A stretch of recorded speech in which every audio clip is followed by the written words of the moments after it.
English ಪದಗಳನ್ನು ಅರ್ಥಮಾಡಿಕೊಳ್ಳುವುದು English ಕಲಿಯಲು ಏಕೆ ಅಗತ್ಯ? ನಮಸ್ಕಾರ ಎಲ್ಲರಿಗೂ. ಇವತ್ತು ನಾವು ಒಂದು ಪ್ರಮುಖ ವಿಷಯದ ಬಗ್ಗೆ ಮಾತನಾಡಲಿದ್ದೇವೆ, ಪದಗಳು. ಹೌದು, ಹೊಸ ಪದಗಳನ್ನು ಕಲಿಯುವುದು ಮತ್ತು ಅರ್ಥಮಾಡಿಕೊಳ್ಳುವುದು ಯಾವುದೇ ಭಾಷೆಯನ್ನು, ವಿಶೇಷವಾಗಿ ಇಂಗ್ಲಿಷ್ ಅನ್ನು ನಿಭಾಯಿಸಲು ಅತ್ಯಂತ ಮುಖ್ಯವಾದ ಪ್ರಥಮ ಹಂತ. ಪದಗಳು ಏಕೆ ಮುಖ್ಯ? ಭಾಷೆಯನ್ನು ಒಂದು ಜಿಗ್ಸೋ ಪಜಲ್ ಎಂದು ಕಲ್ಪಿಸಿಕೊಳ್ಳಿ. ಪ್ರತಿಯೊಂದು ಪದವೂ ಒಂದು ಭಾಗದಂತೆ. ನಿಮ್ಮ ಬಳಿಯಲ್ಲಿ ಹೆಚ್ಚು ಪದಗಳು ಇದ್ದರೆ, ನಿಮ್ಮ ಸಂಭಾಷಣೆ ಸ್ಪಷ್ಟವಾಗುತ್ತದೆ. ಸರಿಯಾದ ಪದಗಳು ಇಲ್ಲದಿದ್ದರೆ, ಅದು ಅಪೂರ್ಣವಾದ ಪಜಲ್ನಂತೆ, ನೀವು ನಿಮ್ಮ ಭಾವನೆಗಳನ್ನು ಸಂಪೂರ್ಣವಾಗಿ ವ್ಯಕ್ತಪಡಿಸಿಕೊಳ್ಳಲು ಸಾಧ್ಯವಿಲ್ಲ. ಒಂದು ಉದಾಹರಣೆ ಕೊಡುವುದಾದರೆ, ನೀವು ಒಂದು ಹೊಸ ನಗರಕ್ಕೆ ಹೋಗಿದ್ದೀರಿ ಮತ್ತು ಅಲ್ಲಿ ರೆಸ್ಟೋರೆಂಟ್ನಲ್ಲಿ ಆಹಾರವನ್ನು ಆರ್ಡರ್ ಮಾಡಬೇಕಾಗಿದೆ. ಆದರೆ ನಿಮಗೆ ಸರಿಯಾದ ಪದಗಳು ಗೊತ್ತಿಲ್ಲದಿದ್ದರೆ, ನೀವು ನಿಮ್ಮ ಅಗತ್ಯವನ್ನು ಸರಿಯಾಗಿ ಹೇಳಲು ಅಸಾಧ್ಯ. ಆದ್ದರಿಂದ ಪದಗಳೆಂತಹ ಪ್ರಾಥಮಿಕವಾಗಿ ಮಹತ್ವದ ಅಂಶಗಳು. ಪದಸಂಪತ್ತು ಹೆಚ್ಚಾದಾಗ ಆಗುವ ಪ್ರಯೋಜನಗಳು.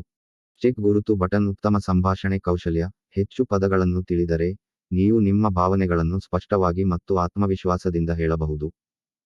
ಚೆಕ್ ಗುರುತು ಬಟನ್ ಚೆನ್ನಾಗಿ ಓದಲು ಮತ್ತು ಬರೆಯಲು ಸಾಧ್ಯ. ಪುಸ್ತಕಗಳು, ಸುದ್ದಿಪತ್ರಿಕೆಗಳು, ಮತ್ತು ಆನ್ಲೈನ್ ಲೇಖನಗಳನ್ನು ಓದಲು ಸುಲಭವಾಗುತ್ತದೆ. ಚೆಕ್ ಗುರುತು ಬಟನ್ ಅರಿಯುವ ಶಕ್ತಿ ವೃದ್ಧಿಯಾಗುತ್ತದೆ. ಇಂಗ್ಲಿಷ್ ಸಿನಿಮಾಗಳು, ಹಾಡುಗಳು, ಅಥವಾ ಪಾಡ್ಕಾಸ್ಟ್ಗಳನ್ನು ಕೇಳುವಾಗ ನೀವು ಅವುಗಳ ಅರ್ಥವನ್ನು ಸುಲಭವಾಗಿ ಗ್ರಹಿಸಬಹುದು. ಚೆಕ್ ಗುರುತು ಬಟನ್ ಆತ್ಮವಿಶ್ವಾಸ ಹೆಚ್ಚಾಗುತ್ತದೆ. ಬಹಳಷ್ಟು ಜನರು ಇಂಗ್ಲಿಷ್ ಮಾತನಾಡಲು ಹಿಂಜರಿಯುತ್ತಾರೆ, ಏಕೆಂದರೆ ಅವರಿಗೆ ಸರಿಯಾದ ಪದಗಳು ಗೊತ್ತಿಲ್ಲ. ಆದರೆ ಪದಸಂಪತ್ತು ಹೆಚ್ಚಾದಂತೆ, ನೀವು ಧೈರ್ಯವಾಗಿ ಇಂಗ್ಲಿಷ್ನಲ್ಲಿ ಸಂಭಾಷಿಸಬಹುದು. ಹೊಸ ಪದಗಳನ್ನು ಸುಲಭವಾಗಿ ಕಲಿಯುವ ವಿಧಾನಗಳು. ಪದಗಳನ್ನು ಕಲಿಯುವುದು ಬೇಸರದ ಕೆಲಸ ಎಂದು ಅನಿಸಬೇಕಾಗಿಲ್ಲ. ಅದನ್ನು ಸಂತೋಷದಾಯಕವಾಗಿಯೂ ಕಲಿಯಬಹುದು. ಕಿಕ್ಯಾಪ್ ಒಂದು ನಿತ್ಯ ಓದುವುದು, ಪುಸ್ತಕಗಳು, ಸುದ್ದಿಪತ್ರಿಕೆಗಳು, ಬ್ಲಾಗ್ಗಳನ್ನು ಓದುವುದರಿಂದ ಹೊಸ ಪದಗಳ ಬಗ್ಗೆ ಅರಿವು ಮೂಡುತ್ತದೆ. ಕಿಕ್ಯಾಪ್ 2 ಕೇಳುವ ಅಭ್ಯಾಸ ಮಾಡುವುದು, ಇಂಗ್ಲಿಷ್ ಚಲನಚಿತ್ರಗಳು, ಪಾಡ್ಕಾಸ್ಟ್ಗಳನ್ನು ಕೇಳುವುದರಿಂದ ಪದಗಳ ಸೊಗಸಾದ ಬಳಕೆಯನ್ನು ಅರ್ಥಮಾಡಿಕೊಳ್ಳಬಹುದು. ಕಿಕ್ಯಾಪ್ 3 ಡಿಕ್ಷನರಿ ಬಳಸುವುದು, ಹೊಸ ಪದ ಸಿಕ್ಕಾಗಲೆಲ್ಲ ಅದರ ಅರ್ಥ ಮತ್ತು ಬಳಕೆಯನ್ನು ತಿಳಿಯುವುದು. ಕಿಕ್ಯಾಪ್ 4 ಅದನ್ನು ಮಾತನಾಡುವ ಅಭ್ಯಾಸ ಮಾಡುವುದು, ಹೊಸ ಪದಗಳನ್ನು ನಿಮ್ಮ ದೈನಂದಿನ ಮಾತುಗಳಲ್ಲಿ ಬಳಸುವುದರಿಂದ ಅವು ನಿಮಗೆ ಗಟ್ಟಿಯಾಗಿ ನೆನಪಾಗುತ್ತವೆ. ಕಿಕ್ಯಾಪ್ 5 ಬರೆಯುವ ಅಭ್ಯಾಸ ಮಾಡುವುದು, ಹೊಸ ಪದಗಳನ್ನು ಒಂದು ನೋಟ್ಬುಕ್ನಲ್ಲಿ ಬರೆಯುವುದು.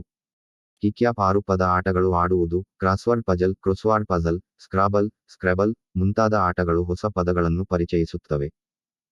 ಕಿಕ್ಯಾಪ್ 7 ಪ್ರತಿ ದಿನ ಹೊಸ ಪದ ಕಲಿಯುವುದು, ದಿನಕ್ಕೆ ಒಂದು ಹೊಸ ಪದವನ್ನು ಕಲಿತರೂ, ನಿಮ್ಮ ಇಂಗ್ಲಿಷ್ನಲ್ಲಿ ದೊಡ್ಡ ಮಾರ್ಪಾಡು ತರಬಹುದು.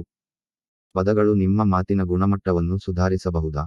ನೀವು ಗುಡ್ ಎಂಬ ಪದವನ್ನು ಸದಾ ಬಳಸುತ್ತೀರಾ? ಆದರೆ ನೀವು ಅದನ್ನು ಎಕ್ಸಲೆಂಟ್, ಫಂಟಾಸ್ಟಿಕ್, ಅಮೇಜಿಂಗ್ ಎಂಬಂತೆ ಪರಿವರ್ತಿಸಿದರೆ, ನಿಮ್ಮ ಮಾತುಗಳು ಹೆಚ್ಚು ಆಸಕ್ತಿದಾಯಕವಾಗುತ್ತವೆ. ಸರಿ ಹಾದಿಯಲ್ಲಿ ಬಳಸಿದ ಪದಗಳು ನಿಮ್ಮ ಸಂಭಾಷಣೆಯನ್ನು ಹೆಚ್ಚು ಪ್ರಭಾವಶಾಲಿಯಾಗಿ ಮಾಡಬಹುದು. ಪದಗಳನ್ನು ಕಲಿಯುವಾಗ ತಪ್ಪಿಸಬೇಕಾದ ತಪ್ಪುಗಳು.